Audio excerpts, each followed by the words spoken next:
At first glance, Amanda the Adventurer looks harmless, just another Lost Children show from the early 2000s. Bright colors, simple lessons, and a friendly girl named Amanda teaching kids how to bake, explore, and new things with her best friend Wooly. But the more you watch, the more you realize something's not right. Amanda doesn't just talk to the camera, she talks to you. She knows when you're there, and if you don't listen, she gets angry. Oh, it's you. Whatever you do, don't... Oh no! Wooly had an accident! Over the course of 3 games, Amanda the Adventurer has gone from a weird indie curiosity to one of the most disturbing stories ever told through a children's show. A story of grief, guilt, and something trapped inside the tapes. A story about what happens when a child's show becomes a vessel for something that should have stayed buried.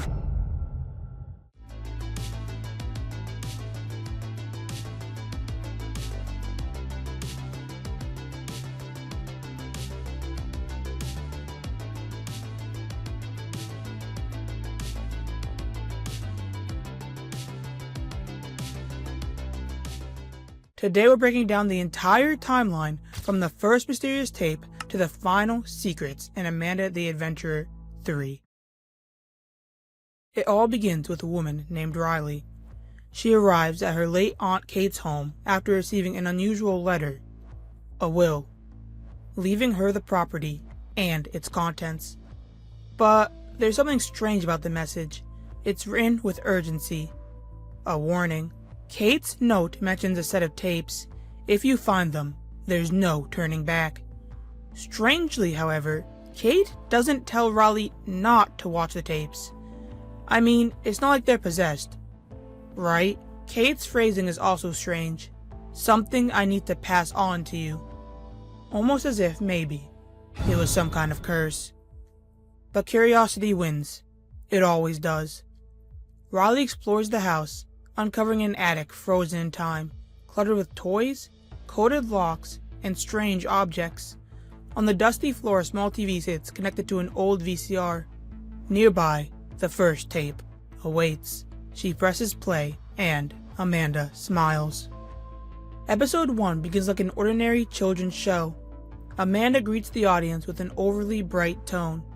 Wooly, her shy and gentle co-host, stands beside her, hesitant and almost anxious. We can use a sharp knife. I don't think we're supposed to do that by ourselves. It's always good to be brave when you're by yourself. It's a strange message for a children's show, almost unsettling. It encourages ignoring warnings, even medical advice. Amanda doesn't care about the lessons, she cares about control. The episode continues, asking the player several times for help finding things, but if the player ever picks the wrong location or item, Amanda's tone changes. Her eyes darken. It says store on it. I'm kind of in a hurry here. And when the players still refuse, the screen glitches violently, forcing the correct answer. It's as though Amanda isn't asking, she's commanding. Whenever Wooly, who appears to be the voice of reason for the show, interjects, Amanda acts annoyed or snaps. And when asked about her parents, her response is quite unnerving. We should always ask a parent to help. I'm not sure where they are right now. And then, when Wooly tries to warn the player, Whatever you do, don't... Oh no! Wooly had an accident! something is very clear. Amanda is deeply unstable, even lashing out at the player as well. Who can help when you are hurting? I don't think they can help. Don't you want to help Wooly?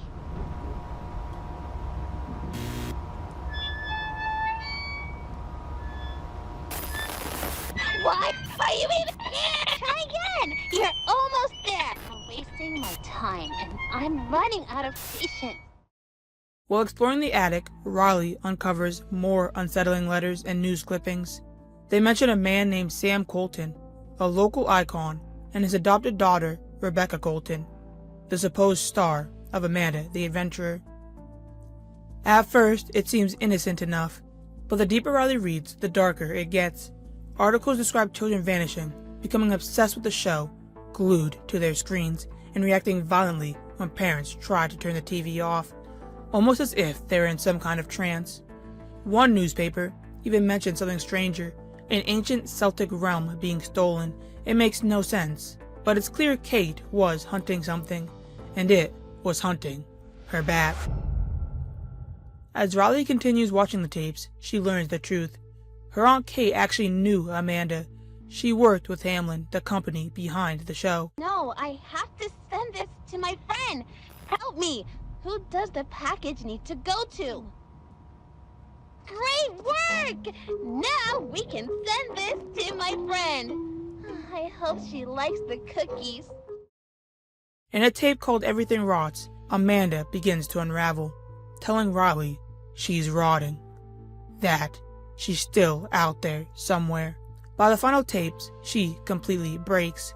Wooly tries to calm her down, but Amanda turns on him. She doesn't want control anymore. She wants out.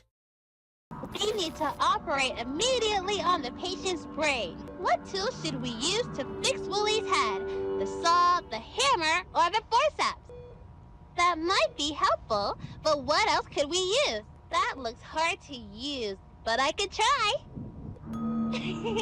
I tricked you! We're going to use all three!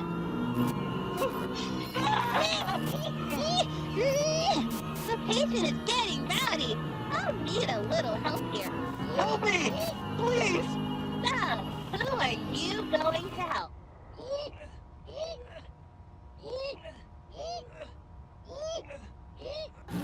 You're not going to help me?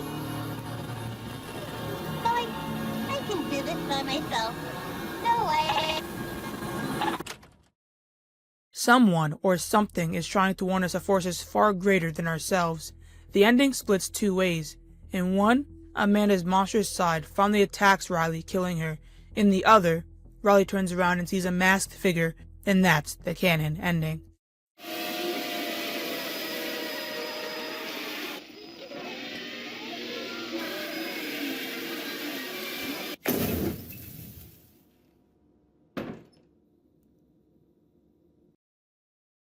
But who or what was really trapped inside those tapes, and what did Kate unleash when she pressed play? Riley wakes up in the passenger seat of a moving car, disoriented, confused, and sitting beside her is the masked figure from the attic. The air feels heavy, suffocating. The figure drives, before finally revealing the truth. Amanda isn't gone. She's out there, furious, broken, and more dangerous than ever. The stranger introduces herself as Joanne, a former associate of Riley's aunt Kate. Joanne claims they've been tracking Amanda's influence for years, and that the only way to stop her is to destroy every remaining tape before she finally finds a way out. There's something out there. It's drawn to the tapes, and it's very, very dangerous. Please be careful. Riley's disbelief quickly turns to dread as the two arrive at an old, abandoned library, the same place Kate once worked. It's here that Riley begins to uncover just how deep her aunt's obsession went. Through scattered notes, audio logs, and old Hamlin documents, Riley learns that Kate wasn't just a concerned relative. She was deeply involved with the Coltons and a friend of Sam's. The once cheerful children's program Sam Colton had helped create had become something twisted, something alive. The deeper Riley digs, the more horrifying it becomes. Kate's research links Amanda the Adventurer to dozens of missing children, each case eerily similar. Kids who sat too close to their TVs, who watched the tapes over and over, and then vanished without a trace. Witnesses described them as hypnotized, walking away from their homes in a trance, following a voice only they could hear. Hidden in Kate's files are even darker notes, sketches of strange symbols, transactions of cult phrases, and references to ancient rituals buried beneath the surface of the show. Riley stumbles across chilling theories about Amanda being a vessel for something far older, a demonic entity feeding on attention and using the language of television as its cage. As Riley pieces it together, the truth hits hard. Her aunt wasn't losing her mind. She was fighting something no one else could see. The show wasn't just cursed, it was engineered, shaped through ritual, and broadcast to spread the entity's reach through innocent screens. They speak about how Amanda disappeared 15 years ago, and how they wanted to save her but simply didn't know how, or even if she really was still out there. Together, Riley and Joanne gather the remaining tapes scattered throughout the library, determined to end it once and for all. But Amanda isn't about to let that happen. As Joanne prepares to destroy the final set, the lights flicker, the air distorts, and the tapes begin to twist and glitch violently, almost alive. In a last act of defiance, Joanne slams a hammer down, shattering several tapes before the scene erupts into chaos.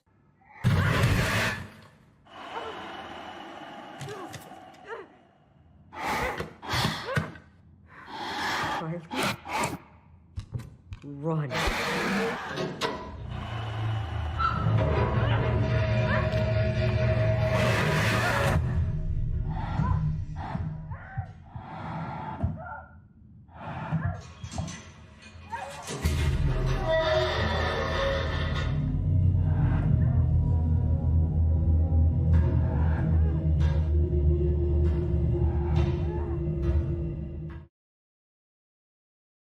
When the static clears, we're left with one haunting question. Maybe they didn't let her out. Maybe she let us in. Before Riley ever stepped foot in the attic, someone else tried to expose the truth. A man who remains nameless is only ever known through the messages he left behind for Kate Park. Through his recordings, we piece together a desperate mission. He speaks of a handoff and a break-in at Hamlin's facility, the same company that created Amanda the Adventurer. He was trying to recover something Hamlin never wanted the world to see. Inside the lab, he discovers what Kate feared most. Hamlin wasn't producing entertainment anymore. They were experimenting on children, the same ones who'd gone missing after watching the show. Using crude technology and dark rituals, they had found a way to trap their consciousness inside of the cartoon itself. Notes scattered across the workstations talk about stabilizing hosts, behavioral control, and containment procedures. They don't even refer to the kids as people anymore, just as assets. Then he finds them. Rows of containment pods, each hooked up to an analog machine. On the monitors, smiling cartoon faces, talking fruits, living objects. All of them children, reshaped, digitalized, enslaved within Amanda's world. The man manages to copy fragments of security footage as evidence, but before he can escape, Hamlin's staff catches him. Almost there. Got it.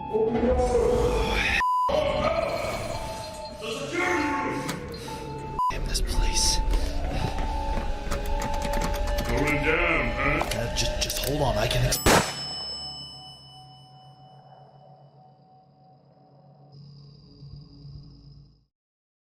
The tape he hides become the same one Riley will later find on her mission, buried and forgotten. His discovery takes place 10 years before the events of the first game, the first time someone tried to save the missing children.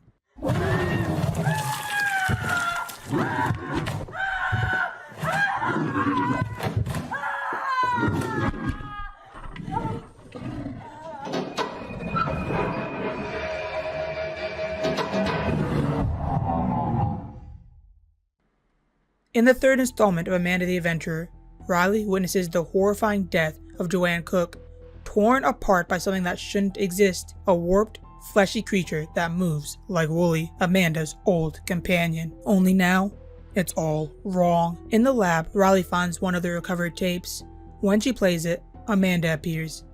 Not smiling, not cheerful, just tired, aware, and trapped. Then the opossum reappears, the same one we saw before, but now we finally understand. It's Jordan Cook, Joanne's brother, his mind trapped inside the cartoon, just like the others. Amanda begins to remember who she really was, the entity slowly losing control over her. She remembers moments with her father, Sam Colton, at an amusement park, her real childhood flashing through static. But Wooly interrupts her, changing the story, claiming he was there instead. He's not just protecting her, he's rewriting her memories. It becomes clear that Wooly was never a friend. He was a handler, a creation of Hamlin, designed to monitor Amanda and keep her obedient inside of her cage. As the show goes on, he gets more and more annoyed at Amanda's constant questions. Throughout the games, Amanda never liked Wooly, even though he tried desperately to be her best friend. This is probably why, as on some subconscious level, Amanda already knew. Riley later finds the truth buried in Hamlin's archives, security footage, corrupted files, and a single haunting recording, Sam Colton's final moments. You see, Sam Colton had originally starred the show with his daughter Amanda Colton as a live action, but a huge opportunity opened when Hamlin offered to make it an animated series, which would reach millions. Sam Colton hastily agreed. This, however, would be his biggest mistake of his entire life. After the acquisition, Sam vanished without a trace, and Hamlin gained custody of his adopted daughter Rebecca. As later revealed, Hamlin kidnapped Sam, took over his show, and used both him and his daughter in horrifying experiments. Amanda wasn't cooperating due to her missing father, and so Hamlin forced Sam Colton to read a script telling her he was okay and that he was proud. And you'll look straight into the camera here and smile.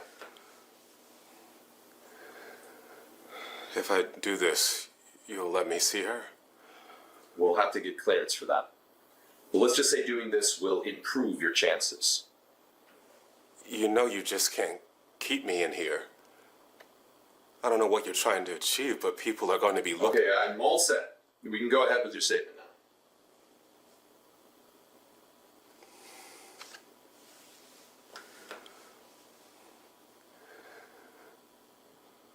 Rebecca, honey, I am so proud of you.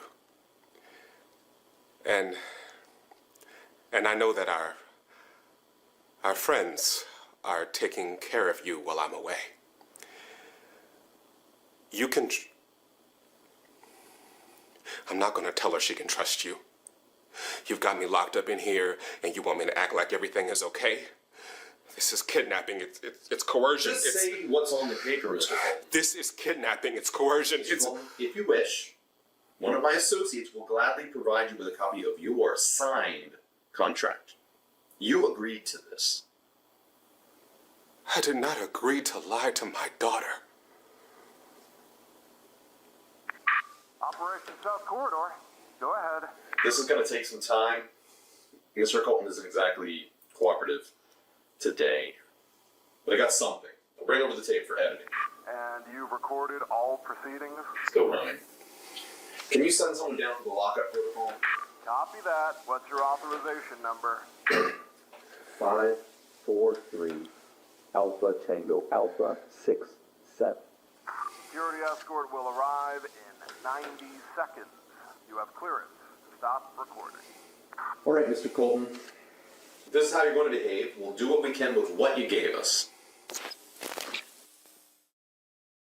However, even after this, Hamlin refused to release Sam and his daughter, continuing their experimentations and cult rituals on her, forcing her near dangerous chemicals and forcing her to recite demon terminology, all while lying to the public about the missing children and the missing father, Sam Colton. Hamlin never cared about the show or the families it destroyed. The missing children were never victims to them. They were currency, each soul another step closer to mastering a demon. This is the first sighting of subject SC-96. The absence of security personnel, HP-701, is noted for further investigation. Still unseen by any security personnel, subject SC-96 is seen here entering his daughter's room. Further investigation of this first sighting of the anomaly is necessary to understanding its characteristics and movement patterns. Reports of disturbing noises in the ceiling followed the incident. Follow-up on these reports is ongoing. Respondents confirmed SC-96's injuries were fatal.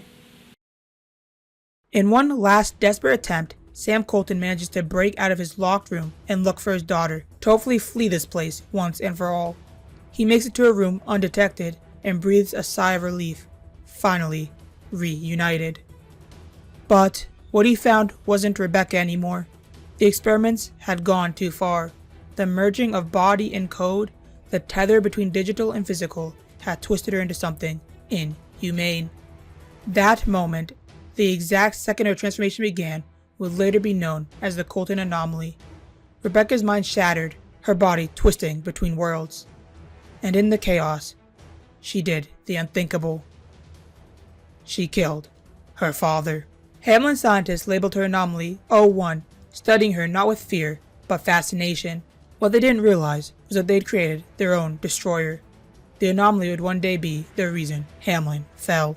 As Riley ventures deeper, the tapes she finds become more personal. Fragments of Amanda's real life.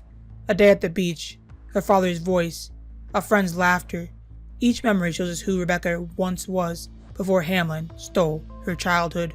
Through tapes and reports, Riley learns that Man of the Adventure was sold to Hamlin in 2002, then abruptly cancelled in 2005, the same year the facility went dark. Eventually, she finds the control room and finds one last tape waiting. Wooly looks straight into the camera and speaks directly to Riley. I know what you've been doing out there. And it's not going to... Wooly, let's play! You can't change anything. Coming, Amanda! For the first time, his mask slips completely. He's not part of the world. He's an extension of Hamlin's system, a warden designed to keep Amanda and anyone who tries to save her under control.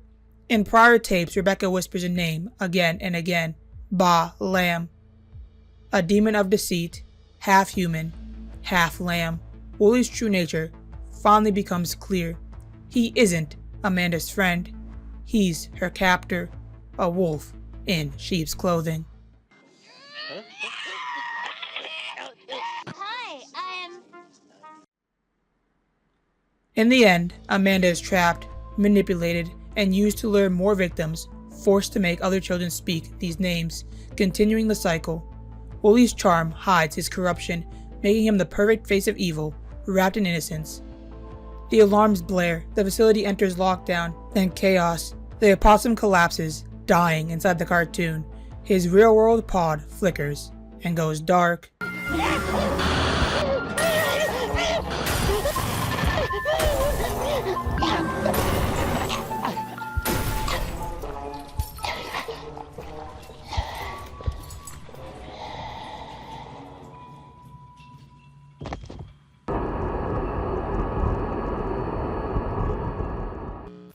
Hamlin's empire is ending the same way it began, in screams and static. Riley escapes through an elevator that rises into a hidden chapel buried beneath the facility.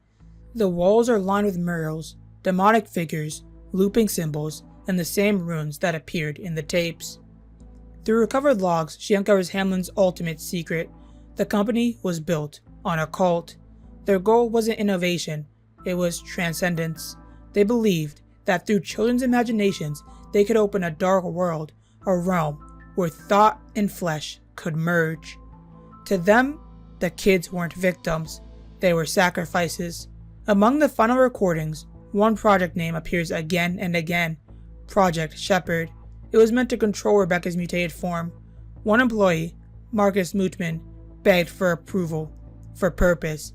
The files imply he was chosen and turned into Wooly himself, which is why the game says he never grew up. At the end of it all, Riley discovers the last surviving pod. Inside, Rebecca, still alive, still connected to the digital world that stole her life. She releases her. What follows is less of a fight and more of a reckoning. Rebecca facing the creature she became, freeing Amanda's fractured soul once and for all. Amanda looks up, her expression soft, human again. And with that, she fades, her consciousness finally at peace. You didn't leave me.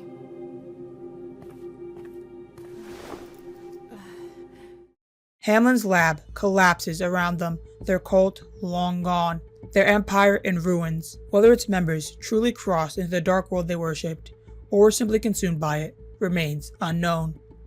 But one thing is certain, the children they used The lives they stole. The voices trapped inside the tapes. They were never really gone. Just waiting for someone to press play. Hi, I'm Amanda. When the screen finally goes dark, there's silence. No screams, no static, just the echo of a story that was never meant to be told. Amanda the Adventure isn't about haunted tapes or cursed shows. It's about the things we bury, the grief we don't face, the guilt we pretend isn't there. It's the story of a father's mistake, a child's pain, and a company that tried to play God and lost everything. Riley didn't just uncover the truth, she gave it a voice. And maybe, just maybe, that's what Amanda wanted all along. Because in the end, Amanda wasn't the monster. She was a story we were never meant to hear.